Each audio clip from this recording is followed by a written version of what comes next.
Start. Hello বন্ধুরা, সামনে জামাই ষষ্ঠী।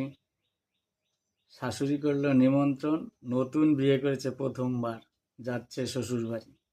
শ্বশুরবাড়ি মধুরহারি গিয়ে উঠেছে শ্বশুরবাড়ি। শালি দেখে কি জামাইবাবু তো দাঁত মাজে না, দাঁতের মধ্যে সাদা হিঙ্গল।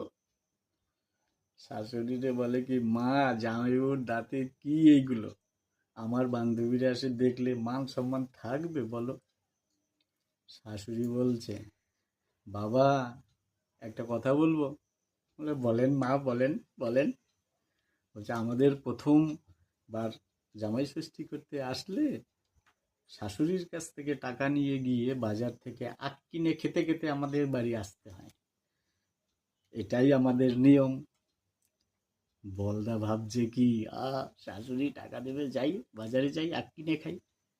টাকা নিয়ে গেছে বাজারে আখ কিনে খেতে। শাশুড়ি ভাবলো আখ খেলে দাঁত পরিষ্কার হবে। জ্যৈষ্ঠ মাসের দিন, আখ কোথায় পাবে? আখ নেই বাজারে। গিয়ে দেখেছে পেলাম জাম, ডগডগা বড় বড় কালো কালো জাম।